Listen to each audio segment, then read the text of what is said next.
अस्सलाम वालेकुम फ्रेंड्स, मैं हूं शहजाद मुगल और आप देख रहे हैं टेक नॉलेज।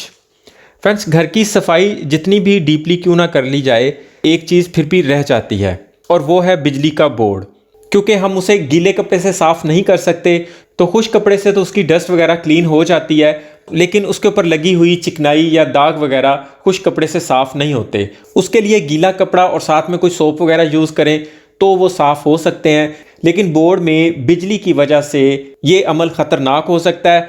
तो आज हम बिजली के ऐसे बोर्ड्स की सफाई करेंगे कि जिनके ऊपर चिकनाई और दाग धब्बे इस कदर जम जाते हैं जो नॉर्मली साफ़ नहीं होते और वो दीवारों की खूबसूरती को भी ख़राब करते हैं। साथ रहिएगा, शुरू करते हैं।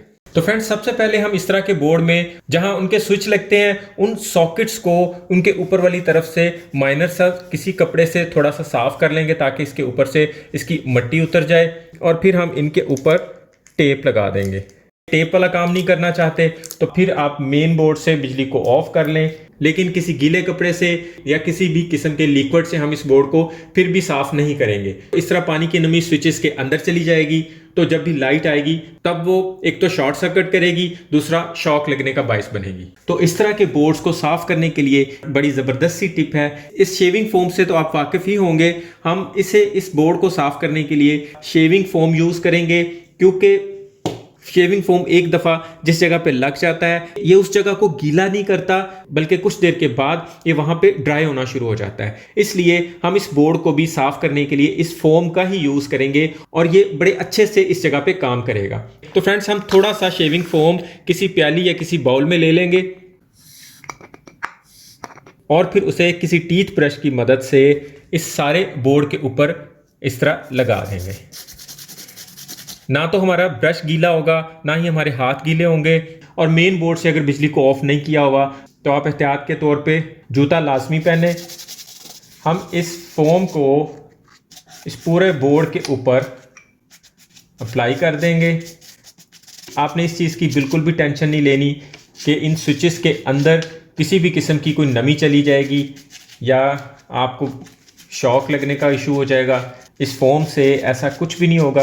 कुछ लोग इस तरह के बोर्ड्स पे टूथपेस्ट का भी यूज़ करते हैं, लेकिन टूथपेस्ट यूज़ करने से हमें बाद में उसे साफ़ करने के लिए गीला कपड़ा यूज़ करना पड़ेगा। अगर हम गीले कपड़े से उसे साफ़ नहीं करेंगे तो वो टूथपेस्ट चूँकि मीठा होता है तो वो बटन भी सारे मीठे हो जाएंगे, और जब आप बटन यूज़ करने लगेंगे तो आपके हाथ भी मीठे हो जाएंगे। इवन उस बोर्ड के ऊपर मक्खियाँ भी बैठेंगी। और अगर इन सब चीज़ों से बचेंगे तो गीला कपड़ा यूज़ करेंगे तो हमें शॉक लगने का भी खतरा है, तो वो चीज़ बिल्कुल भी बेहतर नहीं है। इसे हम आधे पौने घंटे के लिए इसी तरह छोड़ देंगे और उसके बाद आप इसका कमाल देखेंगे।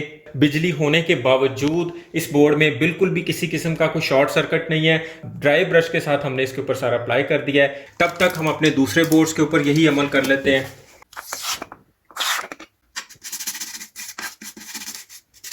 फ्रेंड्स, इसे हम यहाँ पे 4 घंटे के लिए भी छोड़ देंगे, तो आपने इसमें से शॉक लगने की टेंशन बिल्कुल भी नहीं लेनी। ये ज़रा सा भी किसी भी बटन के अंदर नहीं जाएगा, ना ही ये लिक्विड बनेगा, बल्कि जितना हम इसे टाइम देंगे ये ड्राई होता जाएगा।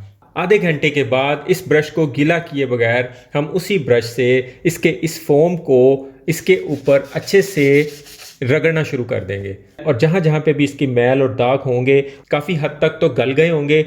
माइनर सा ब्रश रगड़ेंगे तो वो साफ होते जाएंगे।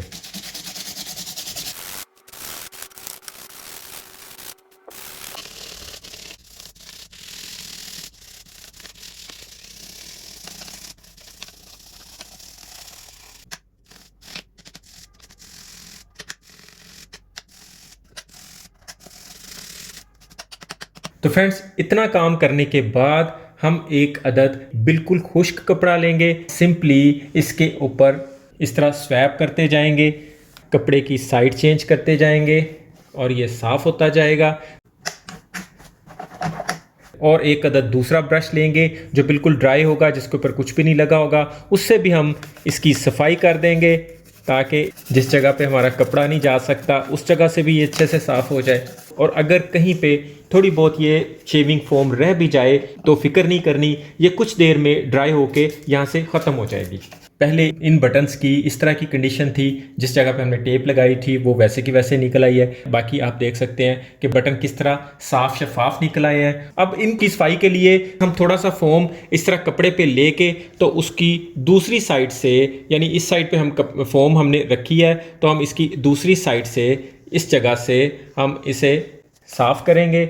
इस जगह पे हमें थोड़ी सी खुद से मेहनत करना पड़ेगी क्योंकि फोम कपड़े की दूसरी साइड से बाहर नहीं आएगी, लेकिन उसका असर इस साइड पे पहुंच चुका है, तो उससे हम स्विचेस की भी सफाई कर लेंगे।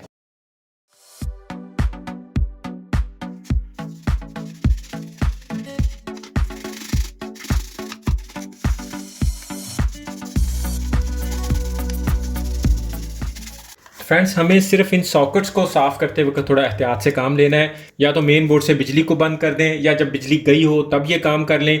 मेन बोर्ड से अगर मेन स्विच ऑफ कर लेंगे तो ज़्यादा बेहतर है, क्योंकि कभी भी किसी भी वक्त बिजली आ सकती है।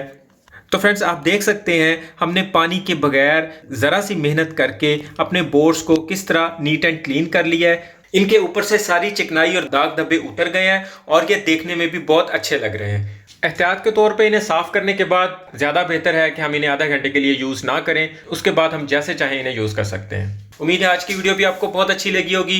वीडियो पसंद आए तो इसे लाइक और दोस्तों में शेयर लाजमी कीजिएगा। चैनल पर नए हैं तो इसे सब्सक्राइब करके बेल के आइकन पर प्रेस करना मत भूलिएगा, मेरी हौसला अफजाई होती है। अभी के लिए इतना ही। अपने और अपनों का ख्याल रखिएगा। बहुत बहुत शुक्रिया। अल्लाह हाफिज़।